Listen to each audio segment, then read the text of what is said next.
First of all, mistakes are part of the way. You need to cope with that. I did a lot of mistakes, and I don't mind sharing those.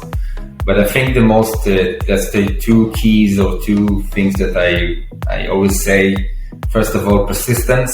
To keep on going and to push. And, when they close you the door, you get through the window. And when they close the window, you're just doing a hole inside the door.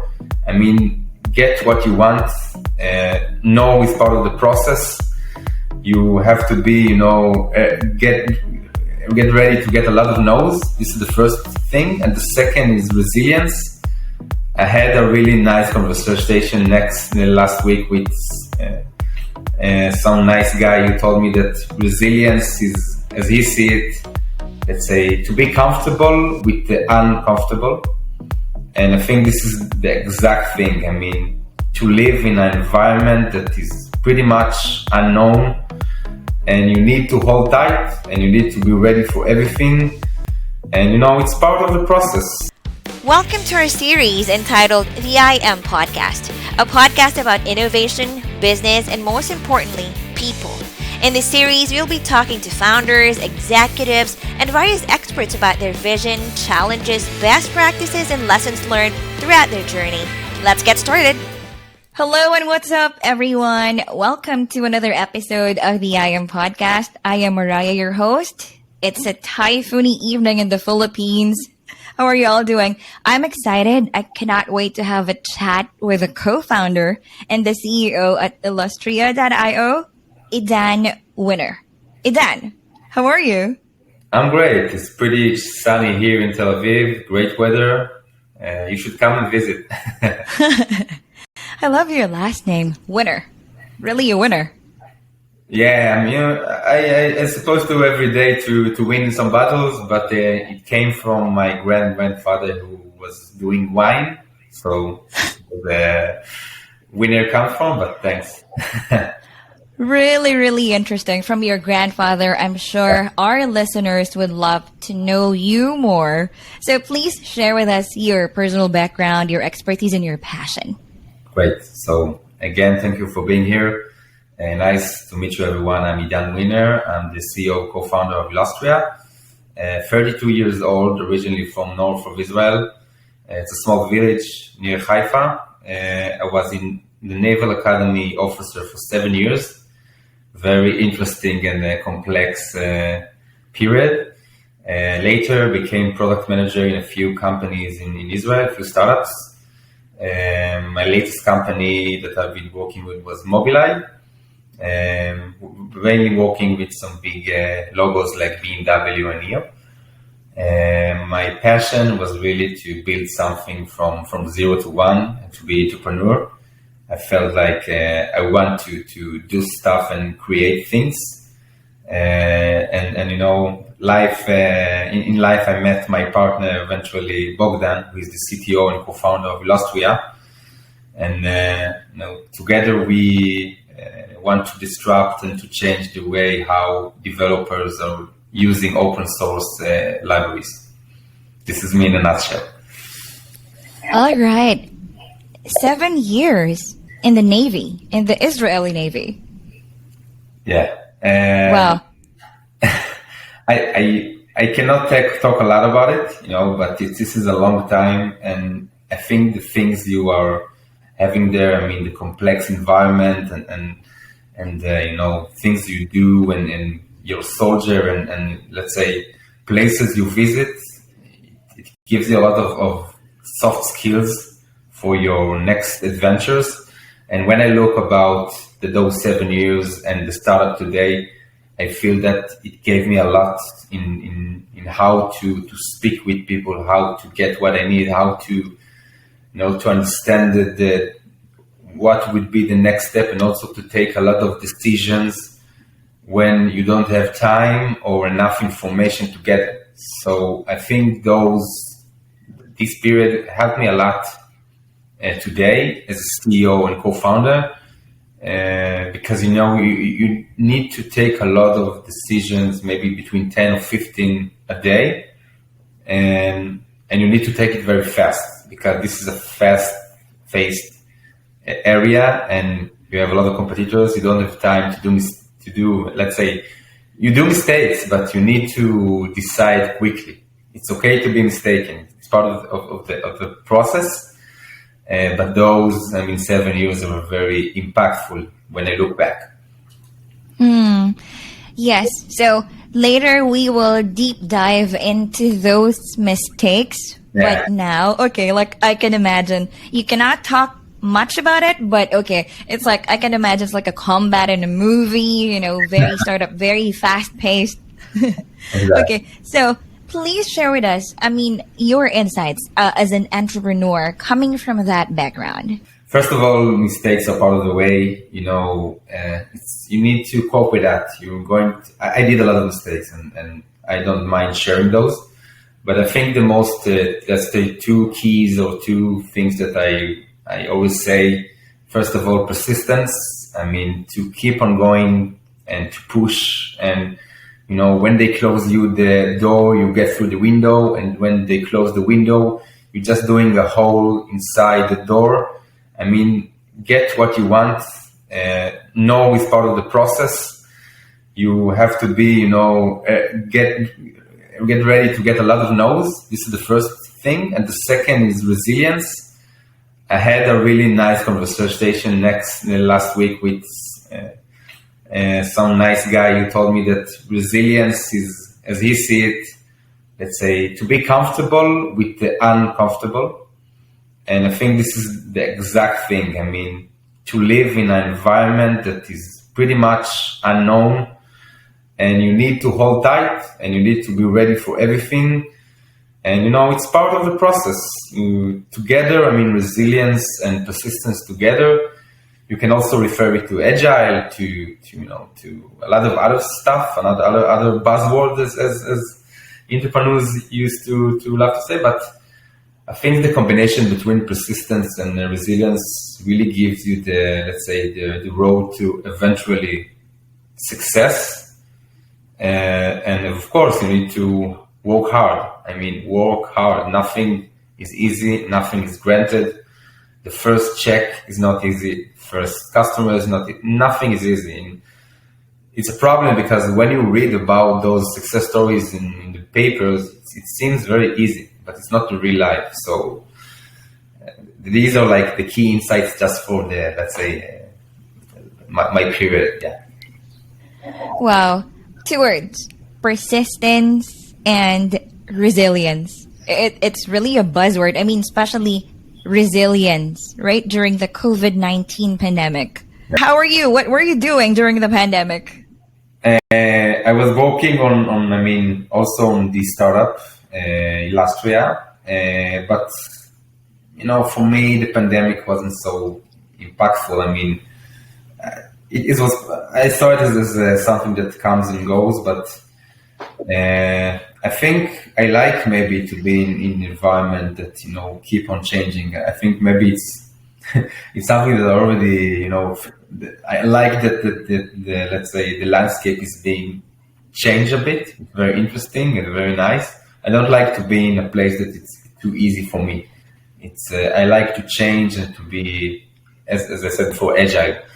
So pandemic, catch me in a place that it was really, good to do some market research about illustria, and I have a lot of spare time there, and also read some books and to, let's say, to try to make, the proposition for illustria in much better place.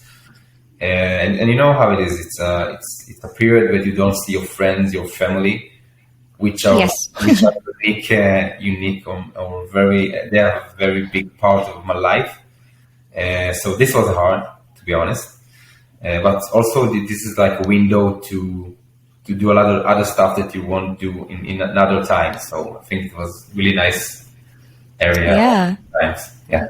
Very resilient mind. Turning challenges into opportunities. Hopefully. Okay, you said before Illustria, you've been with Mobileye. You had a good salary, I'm sure. There's good people. But what's the deciding point? I mean, why did you choose to build something new? Wow, this is a good question. And I think that, you're in a big company, it's like an enterprise, and you basically save people's lives. It's amazing product. But I felt something in my stomach, that my real passion is to create something from scratch, from zero. And, it's not related to money. It's not related to be, successful or entrepreneur or, going to speak in some events. It's a matter that you take something and like from idea, you make it to reality. And I always wanted to do it, even though, I 99% that I can fail in that, but I wanted to try. And I had really nice experiences with those ideas. Before last year, I had like 3 attempts. And after, each attempt has failed because of another reason. Sometimes the partner, sometimes I fell in love with the product, sometimes maybe the situation wasn't good enough. But, after every attempt, I realized that this is what I want to do in my life. And, there is a point that I met Bogdan and I said to myself, okay, now I need to go and jump into the deep water and, risk it all, because this is, if I'm not going to do it, I'm going to sorry for that period in the rest of my life. So I remember that point that I got the phone call from our mutual friend, and I met Bogdan, and we decided together we should do it. And never look back. And it's a journey. You don't really know what will happen. That's always what I tell my friends from other places that want to go to this path. You know how it's going to start. You don't know what will be. Later on. This is crazy. The ups and downs, but it's a journey that just amazing journey. And when you look on let's say illustria today, when we closed our pre-seed round and we have some paying customers, it's amazing to look back and see where we how we accomplished in that 1.5 years. So, and it's a lot of hard work and get no's and it's depending when you ask me this question, but I felt that I have to try to do it no matter what, and I don't care to fail. I remember Guy Goldman, he also said okay, prepare yourself for a lot of no's. I don't want 1 no's, but 2 or more no's. It means I have a lot in my pipeline. I'm just curious. For you, how's the difference between the first no and the several others? First of all, you don't have to take it personally. In the first no, I took it very hard. Why? And then I realized how investors look at me. And I try to understand how to make it better, and also to understand what is missing.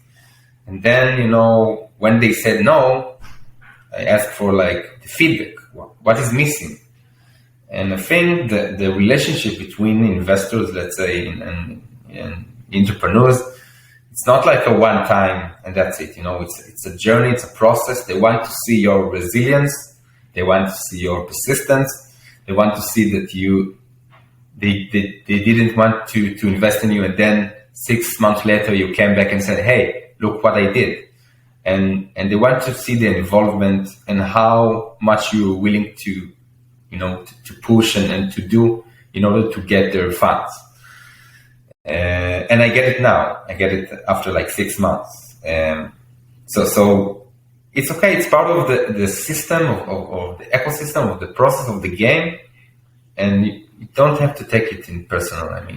It's fine. Okay. You said you're already prepared 6 months after all those no's and those tips or lessons. If you're going to join an accelerator program and pitch, illustria.io. How would you do it?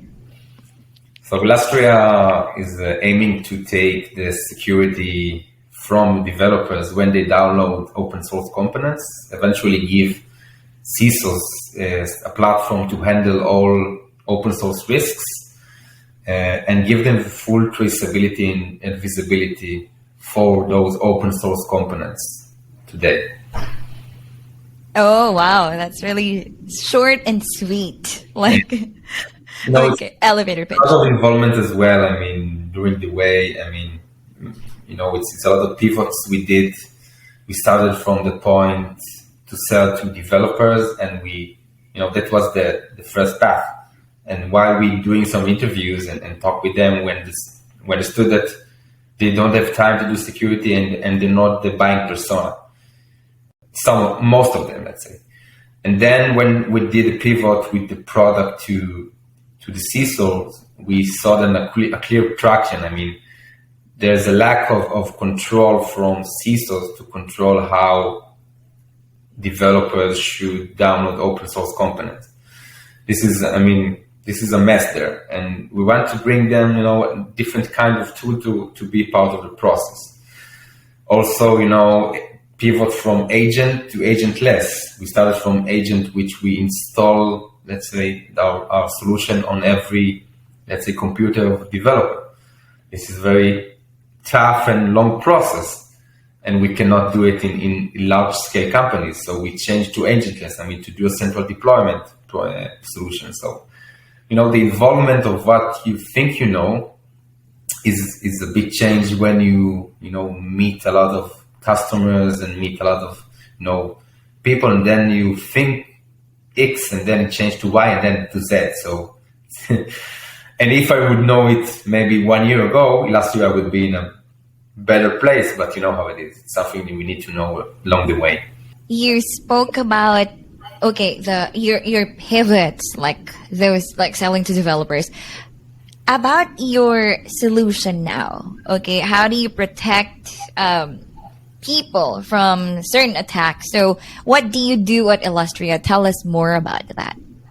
So you have basically open source libraries, which, eventually they tend to help to developers to not writing the code from scratch. This is free world. Everyone can upload open source components to those cloud libraries. But there are some bad people who use this to inject malicious code there. And the problem is that this is like public resources that managed by private hands. Every library or package is maintained by, let's say, someone from Nebraska.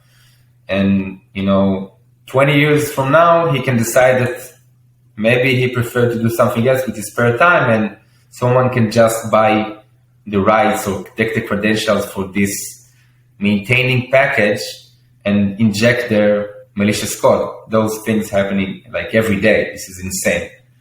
So you don't have regulation, you don't have any responsibility on those libraries, and eventually developers, because they want to reduce the time with the coding, just download those open source components. Some of them can check if this library is okay to be downloaded. Some doesn't. Most of them don't have time to do it. That's why we want to, as let's say shift right or extreme shift right, we want to take the security away from their hand, their responsibility, and Illustria would do the security. We'll check for malicious code inside those open source components, and eventually we'll give a verdict to the developer if it's okay to be downloaded or not. On the other side, we want to also build visibility for security teams. To tell them, hey, this is your problems with open source. Let's fix those. Let's remediate those. Because when you enter organizations, as Illustria, you see a lot of open source that's already been used. So there is a lot to be done there, and it's every organization with its own problem, but the need is clear, the problem is there, and we want to help. We want to reduce the time for developers. We want to reduce the risks for CISOs, and eventually to give to do utilization for the open source, let's say, software cycle of development. Okay, so analyzing suspicious activities and malicious codes. If I ask you, like, what's your killer feature in a few words? What is it? So we can detect, let's say, supply chain attacks cases, like type spotting and dependency confusion. Also, we can do it, while developers are downloading the package. So this is why this is the extreme shift right approach. We have another, let's say, things that we are working on in terms of, let's say, injections that I maybe prefer to talk about in the near future. But when we'll wait for it. But when we do those, we can create a lot of interesting. We can do a lot of crazy things there in open source. Eventually, we want to take responsibility for all open source problems inside organizations, because we feel that no one really cares about that. And this is the vision here. To be also the bridge between security teams and engineering, but to take full responsibility of open source from A to Z.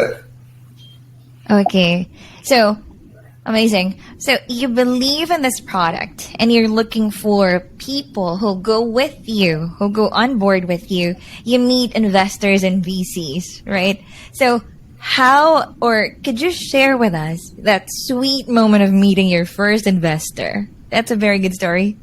Yeah, I think it's like dating eventually. It's a matter of chemistry.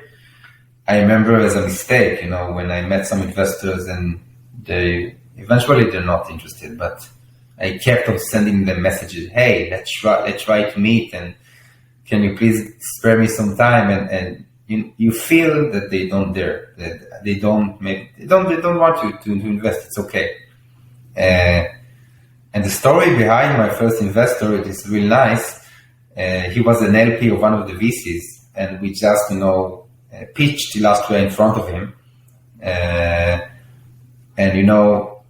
We felt the chemistry after like 10 minutes. It was amazing. Not from the perspective of being our investor, just for the chemistry of, as an LP, as someone from cybersecurity fields that can eventually assess illustria as a product. We felt something there, and after 25 minutes, I told him, hey, we feel it, and we want you as investor. I don't know why I did it. I do a lot of things in illustria when I feel from my stomach that I should do. And, in that moment, he said to us, hey, I feel the same. Let's take it to investment, let's say funnel. Then we met his partner, technical partner. We had maybe 25 minutes, a second meeting, and that's it. Money in the bank. And also he's part of the advisory in illustria. And I think this is one of the best things that happened to illustria, because first of all, they are friends of us. We are having like everyday conversation with them about illustria, about the product, about how we should do stuff, about strategy. And, the click was there from, let's say, 1-2 minutes, and you just feel it. So, maybe not the stories like that, but when you feel it, it's there. Also with our VC ICI fund, which are invested in us, the Israel Colorado fund, you feel the connection very fast. And it was the same story, maybe not 25 minutes, it was a matter of days, but when it's there, it's there. And it's exactly like dating or other stuff, I don't know, it's the same. So, it was like a unique experience that after 50, meetings with VCs, 3 pivots, 200 angels that said no, you get to the sweet point that you get like a yes, and you need only one yes. So this is maybe a message or shout out to all entrepreneurs there. We know exactly what is going on. It's not easy to get money, but you need to get only one yes. And that's it, keep on pushing. Keep on pushing. Wow, 200 no's. And it's just the one yes. It's just like a love at first sight. Like you won a lottery. You said you're on top of the world when you had that. Okay, and another top of the world experience. So maybe they're helping you a lot get customers, right? So now, how's that paying customer experience now? I see correlation between your first customers and your first investors. Basically, as an early startup, you don't have a lot to show, maybe like an MVP.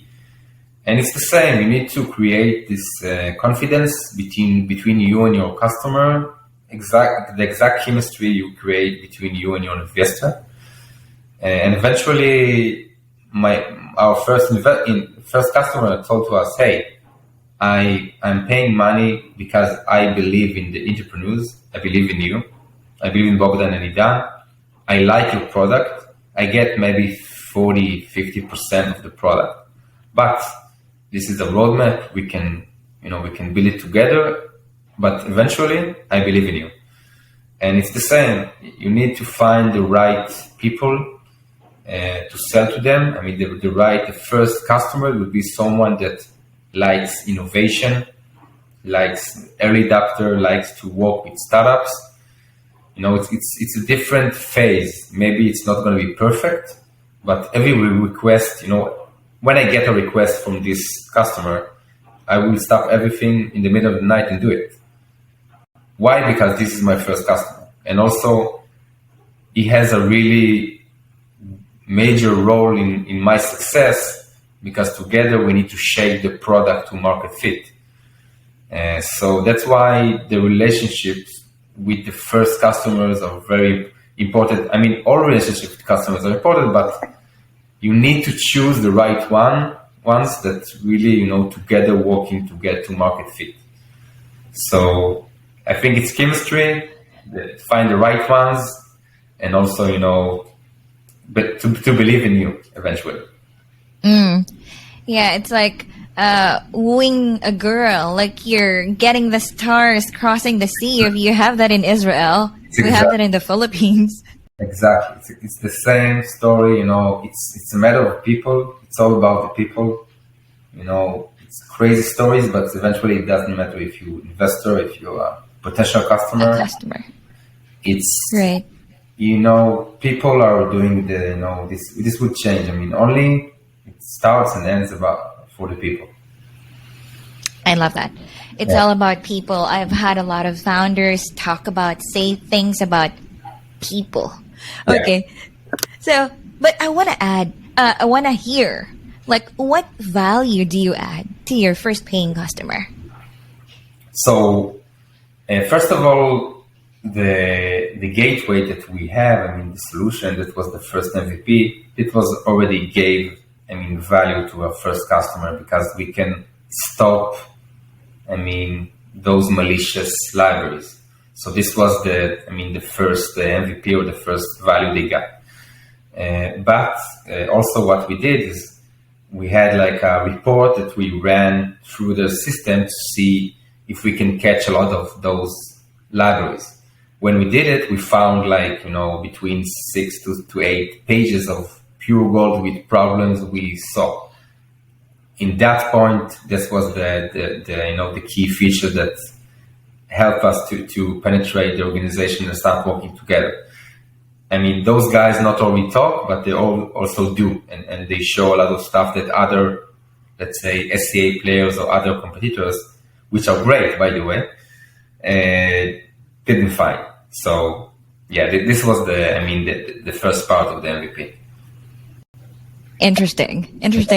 Okay, so before before things got a lot clearer, right? We haven't heard of that mistakes we were talking about a while ago at the onset. So we'd love to hear what are the biggest mistakes for our listeners to learn from you? Wow. First of all, I do a lot of mistakes when I wake up. I mean, every day. It's part of the way. I mean, it's more important to take decision and not to stay on the fence and wait. This is the first mistake. And we had really nice pre-seed money that some investors wanted to invest early in the beginning. We decided we shouldn't take it. We did like a full process with other VCs. We waste our time, and then we came back to those investors, and it was not relevant. So if you have money that you can take it. Don't waste your time. I think time is the most valuable thing. This is, I think, the first mistake. The second is to really, to really understand from your customers what is the exact problem. We do understand what is the issue, but we had like 10 months to really describe how we're going to attack it. And also the third maybe mistake was I need to explain how I different from the giant in the room. Every startup has a giant in the room, and it took us 9 months to give a really good answer how we are different from that competitor. And you need to invest a lot of time for that, answer, and also to speak with them. Eventually we came to them and, to this giant and talked, and it was great. So, don't be afraid to talk with your competitors and be professional. Even your competitors can be your friends. This is, we Israelis, we are friends with each other. But, if I would know those kind of mistakes, I can spare a lot of time, but it's part of the process. So I get it now. Okay. I remember Kanan Schneider, like an investor, Millennium Food Tech. That's what he said. As an investor, like he said, go founders, talk to a lot of people. Talk to your competitors. If they're too kind, they will give you some tips. Okay. Yeah, exactly. Okay. So now you have an amazing product, amazing idea, solution. Now, please share with us your amazing team. So why is Illustria a great place from an employee perspective? So we are a very small group right now. We're only 6 employees. Me, CEO, Bogdan Kortnov, which is the CTO. We have 4 developers, great ninjas that, we're like a small community in a 2 rooms apartment. And I think if you look for a very fast phase of environment, which every one of the developers, they are partners of the idea. We're working with them, and they have their insights, and we, every day can be, you don't know how it starts, but how it ends. It's very interesting times right now because we're working on a lot of interesting features that we got from the customers. Maybe I can talk about it, but if you're looking for a really nice place to involve and to give your insights and to learn about cybersecurity, open source, and from the point of view of development, when we are small, we're not a big company. So everyone does a lot more than the usual company. And I think this was the vision for Bogdan and I when we started recruiting the developers, that we want to achieve here, maybe do a different approach to bring people that can say whatever they want and what they believe in. It's not easy, not easy to hear every time. I can say as a CEO, but I prefer to hear the truth and what people really think. And it's part of the culture we're trying to build. By the way, the product is not perfect. It's not, we have paying customers, but we're early stage. But we really like doing illustria, and I think we live in the dream right now because we do what we like every morning. We wake up in the morning and continue to work on the product. So Love that. Living the dream. Yes. Yeah. Let's see what will happen tomorrow, but depends on the day. But yeah. Enjoying every day. Yes. Making the most out of what you have every day. Okay. Yeah. So how do you manage a team? You said culture, right? So if I ask you, like, what are the top 3 cultures? You're just 6, but that's a very good way to, form the DNA. Like, how do you want it to become when you become 50 or 100? So I think, first of all, we want people that can, say whatever they think. I mean, not keeps their feelings in the and not talk about it. I mean, if they think that we should go to a different direction or think that we do things in a different way, so this is very welcoming. Also, I prefer to bring like a very, let's say, team players. I mean, in a point of view that maybe they're not going to be the best developers, but they are people who like the product, like the approach, and here to learn, eager to learn. They are hungry, like I am. So I wanted to bring someone that, like a ninja, can do crazy stuff.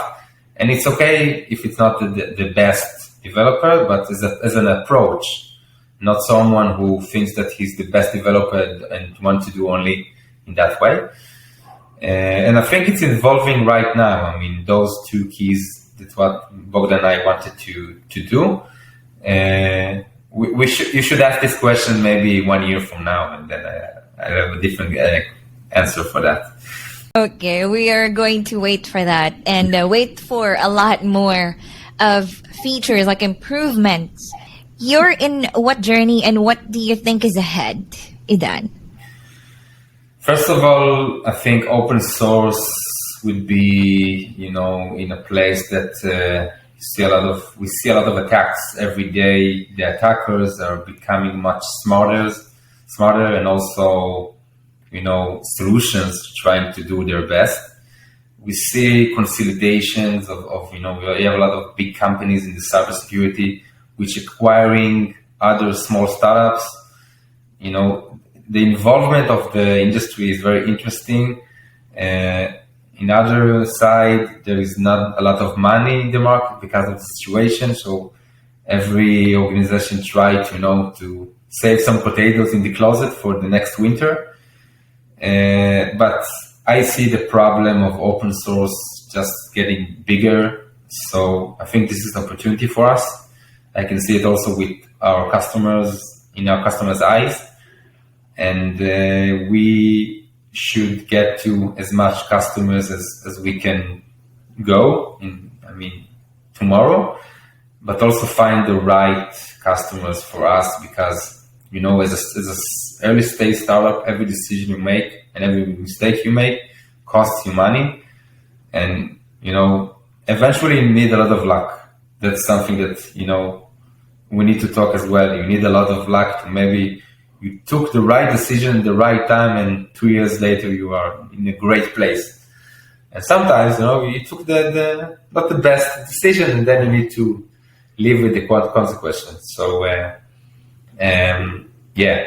this is uncertainty in the market, but I think this is a good opportunity for illustria.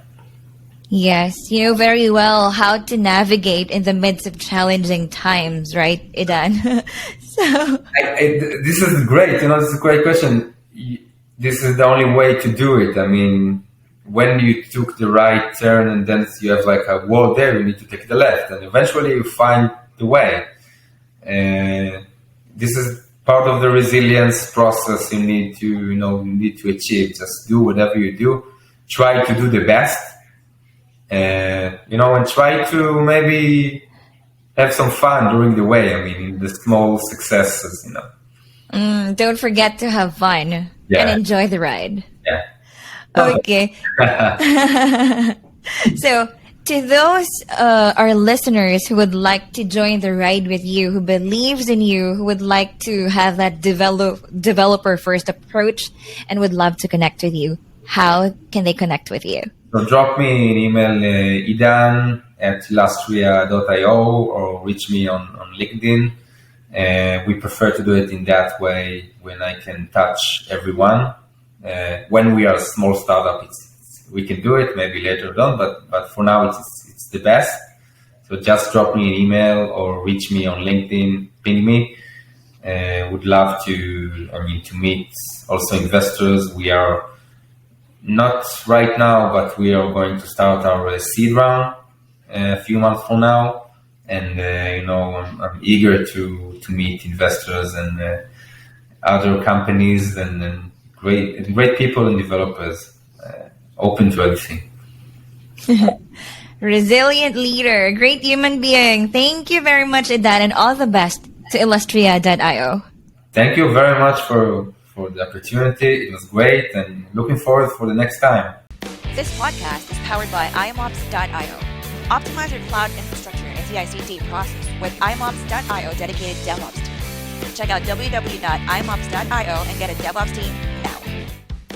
Make sure to check out www.iamops.io if you want to know more about us. Subscribe to our podcast so you can get notified every time we post a new video. Thank you, and you have a great day.